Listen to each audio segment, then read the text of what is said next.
Very good morning, ninth class. Today we will cover DG for your civics book, chapter number 2, Constitutional Design. Right?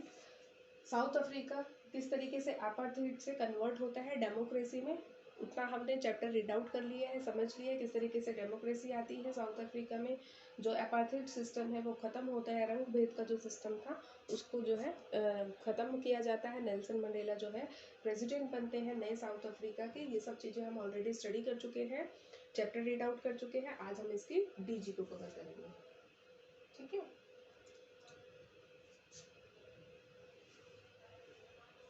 South Africa apartheid से convert होता है एक democracy में।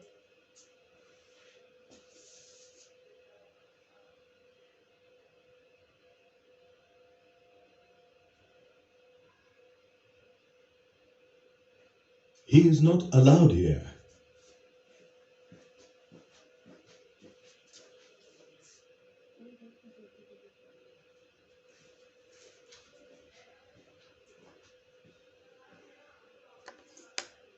And here, he cannot walk through just any door.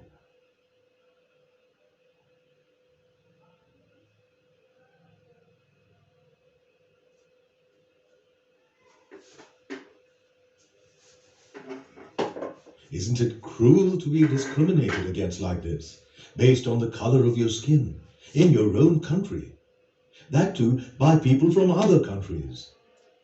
क्या कह रहे हैं ये देखो, आपने देखा, आपको समझ में आया क्या दिखाया है वीडियो में आपको कि किस तरीके से जो है बिल्डिंग्स के बाहर जो है लिखा गया है कि यहाँ पे आप वाइट्स आ सकते हैं, सिर्फ यहाँ पे नॉन वाइट्स आ सकते हैं। Foreigners are permitted, non whites are non permitted. इस तरीके के बिल्डिंग्स के बाहर जो है लिखा गया है। तो आपको कैसा लगेगा अगर इस तरीके से डिस्क्रिमिनेशन, भेदभाव किया जाए आपके साथ, वो भी आपके स्किन के कलर के बेसिस पे, और वो भी आपकी खुद की कंट्री में। और वो भेदभाव करने वाले, डिस्क्रिमिनेशन करने वाले कौन है?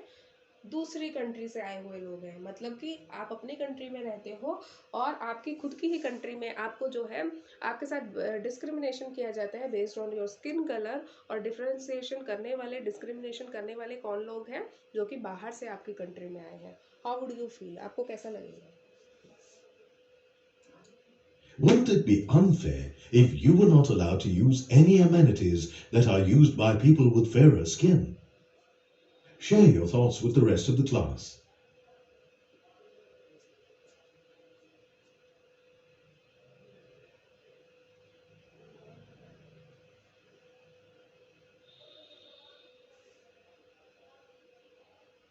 क्या है देखो, wouldn't be unfair if you are not allowed to use an amenity that are used by people with fairer skin.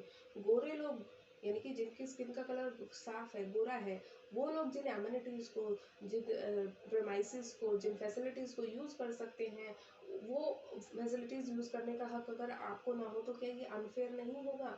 ठीक है, आपको कैसा लगेगा अगर आपके साथ आपके स्किन कलर के बेसिस पे ये सारे डिफरेंसेस, सारे डिस्क्रिमिनेशन आपके साथ किए जाएंगे? आपको कुछ सुविधाओं से वंचित रखा जाएगा, आपको कुछ बिल्डिंग तक घुसने की परमिशन नहीं होगी, कोई काम करने की परमिशन नहीं होगी। ये सब चीज़ें अगर हो तो आपको कैसा लगेगा, ये आपको डिस्कस करना है।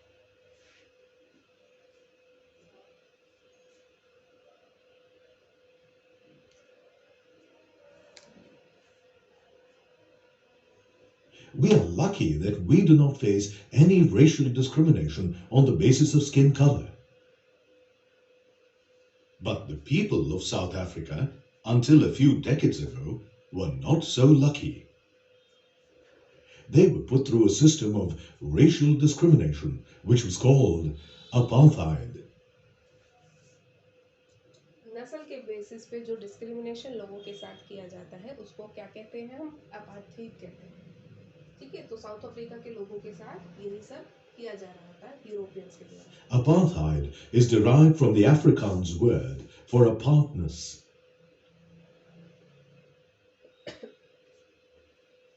The people who introduced apartheid have had strong trade connections with India in the past. ठीक है, जो ये अपार्थाइड सिस्टम लेके आए थे उनका कनेक्शन इंडिया से भी था। ठीक है, क्यों? क्योंकि ये लोग क्या थे? यूरोपियंस थे। Can you identify who they were? अगर इंडिया से कनेक्शन था तो ये लोग कौन होंगे? जाहिर सी बात है ये लोग ब्रिटिशर्स थे, ठीक है। तो जो अपार्थाइड सिस्टम साउथ अफ्रीका में लेके आए थे वो लोग कौन थे? ब्रिटिशर्स थे। Share your answer with the rest of the class.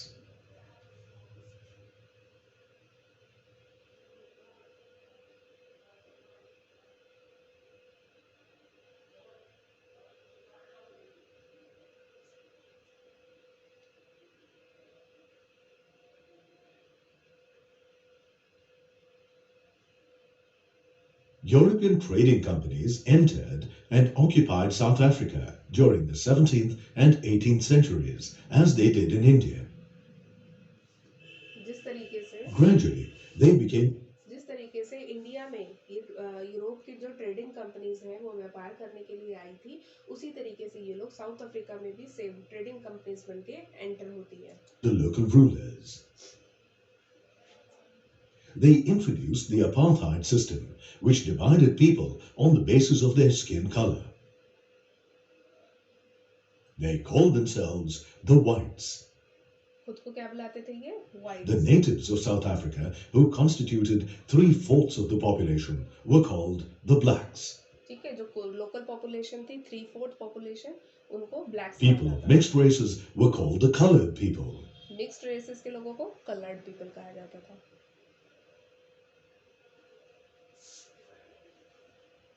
The whites treated all non-whites as inferiors. Inferior मतलब जो ये वाइट्स होते थे ये क्या मानते थे कि ये जो ब्लैक्स है ये क्या है? इंफीरियर है, यानी कि तुच्छ है, छोटे हैं इन लोगों के सामने, इनको इंफीरियर दृष्टि इंफीरियर ये लोग मानते थे, इनको इस तरीके से देखते थे कि ये लोग हमसे काफी नीचे बिलोंग करते हैं, हमारे साथ खड़े होने के लायक नहीं है। Do you think this inferior treatment would have affected the normal lifestyle of the people? Definitely. If so, what aspects would be affected? देखो क्या होगा अगर इस तरीके से इंफीरियर ट्रीटमेंट लोगों के साथ किया जाएगा, उनको नीचा दिखाया जाएगा, तो उनकी लाइफस्टाइल पे क्या इफेक्ट होगा? जो नॉर्मल लोग होंगे, जो नॉर्मल लाइफस्टाइल होगा आम लोगों का, वो किस तरीके से उनकी लाइफ को जो है अफेक्ट करेगा, ठीक है। और कौन कौन से एस्पेक्ट्स, कौन कौन से उनकी लाइफ के एस्पेक्ट्स होंगे जिन पे जो ये अफेक्ट जिन पे ये सारा अफेक्ट आएगा। जो जहाँ रहते हैं, जैसे भी हमने देखा कि कुछ बिल्डिंग्स में ये लोग नहीं जा सकते हैं, कुछ काम ये लोग नहीं कर सकते हैं, वाइट्स के लिए जो है अलग रूल्स रेगुलेशंस है, इनके लिए अलग रूल्स रेगुलेशंस है, इनके पास ज़्यादा फैसिलिटीज़ है। तो कहने के लिए ऑलमोस्ट सभी एस्पेक्ट्स में ये जो लोग हैं, जो जिनके साथ इंफीरियर ट्रीटमेंट किया जा रहा है, जिनको ये ब्लैक्स कहते हैं, ये अपनी लाइफ के हर एक एस्पेक्ट में इस इंफीरियर ट्रीटमेंट को फील कर रहे होंगे। Share your thoughts with the rest of the class.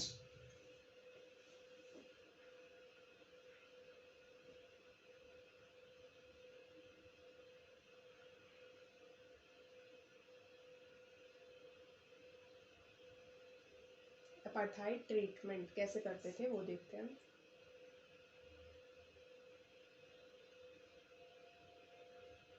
Due to apartheid, non-whites did not have voting rights. ठीक है, इस रंग भेद के कारण जो ब्लैक्स होते थे उनके पास कोई भी वोटिंग राइट नहीं था, वोट ये लोग नहीं दे सकते थे, यानी कि अपनी सरकारें नहीं चुन सकते थे। सरकार ही इनकी नहीं चुनी जाएगी तो फिर इनके पास राइट्स क्या होंगे? कुछ भी राइट्स नहीं होंगे। The apartheid system was particularly oppressive for the native African people. These people were forbidden from living in white areas. They could work in white areas only if they had a permit.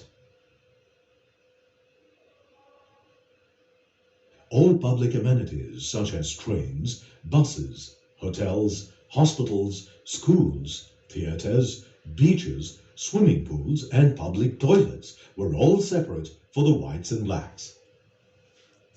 This was called segregation. Segregation का मतलब ही क्या होता है? अलग अलग कर देना। दो ग्रुप हैं सोसाइटी के, उनको दो अलग अलग सेक्शंस में जो है बांट दिया गया, उसको हम सेग्रीगेशन कहते हैं। जैसे कि ट्रेनें भी अलग चल रही है, बसें भी अलग चल रही है, होटल अलग है, उनकी सारी चीज़ें, बैंक्स वगैरह सब अलग हैं, ठीक है। तो पब्लिक एमिनिटीज़ है की फैसिलिटीज़ है जो, वो सब अलग है वाइट्स के लिए और ब्लैक्स के लिए अलग है। इस तरीके से जो सेपरेट करा जाता है एमिनिटीज़ को वाइट्स और ब्लैक्स के लिए, उसको हम सेग्रीगेशन कहते हैं। The blacks could not even visit the churches where the whites worshipped. जिन चर्चेज में गोरे लोग पूजा किया करते थे, वर्शिप किया करते थे, वहां पे ब्लैक्स को जाने की इजाजत नहीं थी. They could not form associations or protest against this terrible treatment. ठीक है, जो भी ट्रीटमेंट किया जा रहा था, प्रोटेस्ट भी नहीं कर सकते. But how long can the people bear such injustice?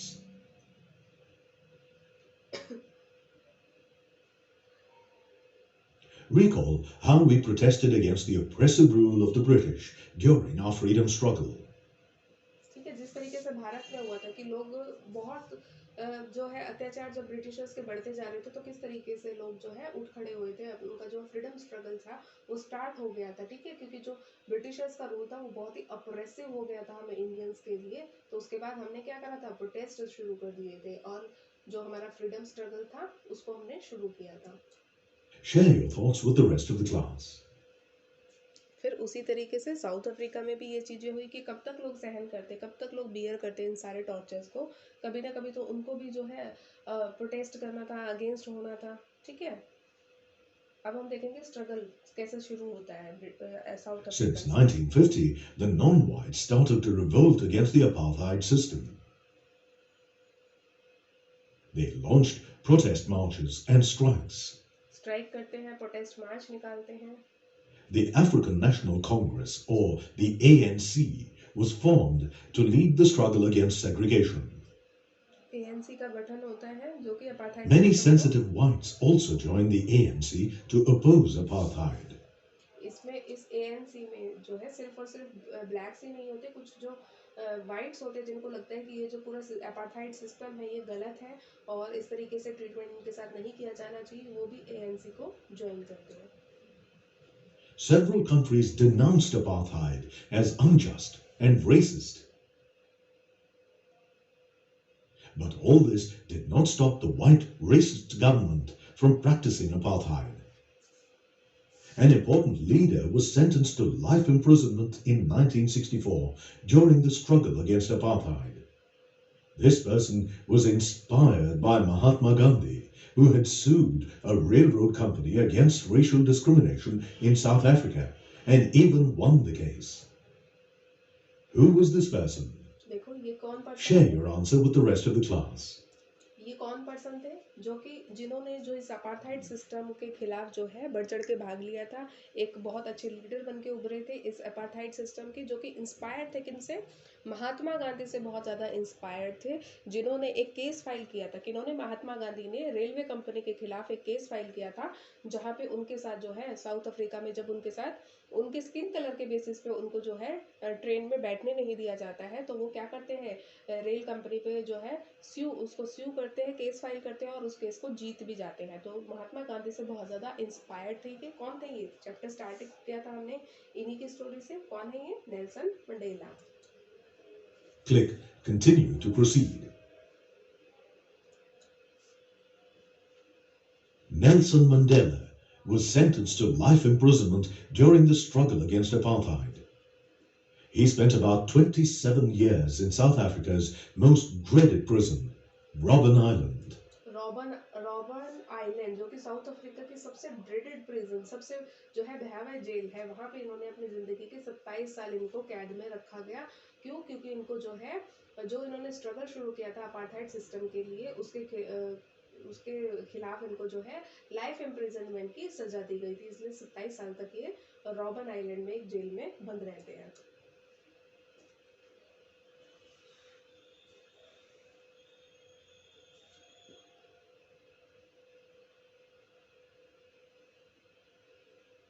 As protests and struggles against apartheid increased, the government realized that they could no longer practice apartheid. The white regime changed its policies and withdrew its discriminatory laws. In the year 1990, Nelson Mandela was released from jail. At midnight on the 26th April 1994, the new national flag of the Republic of South Africa was unfurled, marking the declaration of South Africa as a democracy. The white government was replaced with a multiracial government. ठीक है, whites जो सरकार चला रहे थे वो उसको replace किया जाता है मल्टी जो रेशियल गवर्नमेंट होती है जिसमें हर नस्ल के लोग जो है पार्टिसिपेट कर सकते हैं सरकार को चलाने के लिए, ऐसी सरकार से रिप्लेस किया जाता है वाइट गवर्नमेंट को। The black leaders decided to forgive the whites for their atrocities and decided to build a new democracy. ठीक है, तो जो ये ब्लैक्स थे यानी कि जिनके साथ ये सारा भेदभाव किया गया था, वो लोग डिसाइड करते हैं कि वो लोग जो है इन वाइट्स के साथ जो है बदला नहीं लेंगे, जो भी एट्रोसिटीज इन्होंने, जो भी अत्याचार इन लोगों के ऊपर किए हैं, बल्कि ये लोग क्या करेंगे, इनको साथ मिलकर इनके साथ सरकार बनाएंगे। Based on equality of all races and gender, democratic values, social justice, and human rights. Leaders from all races sat and discussed, and finally came up with one of the finest constitutions that the world has ever had. This constitution gave equal rights to people of all races. ठीक है, ये लोग मिलकर एक ऐसा जो है constitution, एक संविधान बनाते हैं जो कि वर्ल्ड का सबसे फाइनेस्ट जो है कॉन्स्टिट्यूशन बन के उभरता है, और इसमें ये लोग क्या करते हैं, इक्वल राइट्स और इक्वल अपॉर्चुनिटीज देते हैं सभी देश के सभी नागरिकों को। The preamble to the South African Constitution gives extensive rights to its citizens and declares all people as equals. Preamble क्या होता है, क्लास में भी हमने पढ़ा था, जो भूमिका होती है, जैसे चैप्टर शुरू होता है तो एक जो है भूमिका दी जाती है आपको, उसको हम प्रियम्बल कहते हैं। तो जो कॉन्स्टिट्यूशन था साउथ अफ्रीका के, उसके प्रियम्बल में ही क्या बताया जाता है कि जो सिटीजन्स है सिटीजन्स है अफ्रीका के, उन सबके पास क्या है, इक्वल राइट्स है, इक्वल अपॉर्चुनिटीज है, और सभी सिटीजन्स जो है इक्वल है। ठीक है, उनके साथ जो है रेस के बेसिस पे, स्किन कलर के बेसिस पे, या जो है उनके जेंडर के बेसिस पे किसी भी तरीके से डिस्क्रिमिनेशन नहीं किया जाएगा। Today, the South African Constitution inspires democrats all over the world.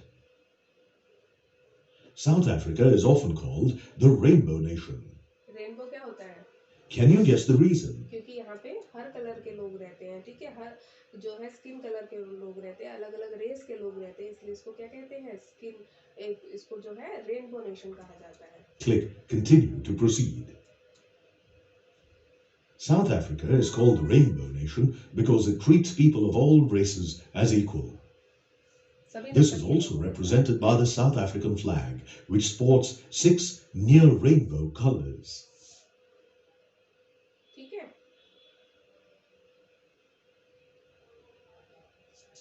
South Africa में किस तरह Here is a quick recap of what you have learned so far. Democracy आती है, देख लिया आपने, ठीक है। ये देखो, ये माइलस्टोन्स हैं साउथ अफ्रीका के, यहाँ से स्टार्ट होते हैं 17th-18th सेंचुरी में। यूरोपियन ट्रेडिंग कंपनीज हैं, वो इन्वेड करती है साउथ अफ्रीका को। यूरोपियन इंट्रोड्यूस करते हैं एक रेशियल डिस्क्रिमिनेशन का सिस्टम, नस्ल के बेसिस पे जहाँ पे भेदभाव किया जाता है, जिसको अपार्थाइड कहते हैं। अपार्थाइड सिस्टम को इंट्रोड्यूस करते हैं ये लोग। वाइट्स क्या करते हैं, एक ऐसा सिस्टम इम्प्लीमेंट करते हैं जिसको सेग्रीगेशन कहा जाता है, जहाँ पे ब्लैक्स जो है कुछ एमिनिटीज को यूज नहीं कर सकते, कुछ सुविधाओं को यूज नहीं कर सकते जो कि वाइट्स कर सकते हैं। ठीक है, 1950 ऑनवर्ड्स क्या होता है, जितने भी नॉन वाइट्स होते हैं वो रिवोल्ट आंदोलन की शुरुआत करते हैं इस अपार्थाइड सिस्टम के खिलाफ। सेंसिटिव वाइट्स, कुछ जो ऐसे गोरे लोग जो कि सेंसिटिव होते हैं, वो भी अफ्रीकन नेशनल कांग्रेस को ज्वाइन करते हैं इस अपार्थाइड सिस्टम के अगेंस्ट। बहुत सारी कंट्रीज जो है वो denounced apartheid system as unjust and racist. वो जो क्या कहती है बहुत सारी कंट्रीज की, ये जो अपार्थाइड सिस्टम है ये जो है अन्यायपूर्ण है और रेसिस्ट है। 1964 में क्या होता है, नेल्सन मंडेला को जेल में भेज दिया जाता है उनके स्ट्रगल के लिए जो वो अपार्थाइड सिस्टम के खिलाफ कर रहे थे। 26 अप्रैल 1994 को क्या होता है, नेशनल फ्लैग जो रिपब्लिक ऑफ साउथ का होता है, अफ्रीका अनफ्लर्ड, उसको जो है लहराया जाता है। साउथ अफ्रीका को क्या डिक्लेयर किया जाता है, एक डेमोक्रेसी डिक्लेयर किया जाता है, जिसमें क्या होता है, एक मल्टी रेशियल गवर्नमेंट बनाई जाती है जो कि रिप्लेस करती है किसको, वाइट गवर्नमेंट को। South African constitution declared all citizens as equals. South Africa came to be called as a rainbow nation. Clear है? यहाँ तक आपको समझ में आ गया, ठीक है, कि किस तरीके से अपार्थाइड सिस्टम यूरोपियंस अपने साथ लेके आते हैं और किस तरीके से जो है सेग्रीगेशन किया जाता है पूरी सोसाइटी का। वाइट्स को कुछ फैसिलिटीज़ दी जाती है, उन फैसिलिटीज़ से डेविएट रखा जाता है किनको, नॉन वाइट्स को, ठीक है। फिर धीरे धीरे क्या होता है, ये लोग जो है विद्रोह करते हैं, इनका संघर्ष शुरू होता है और फाइनली ये अपनी कंट्री को एक डेमोक्रेटिक कंट्री बनाने में सक्सेसफुल होते हैं, ठीक है। यहाँ तक पढ़ के आएंगे, इससे आगे नेक्स्ट क्लास में करेंगे।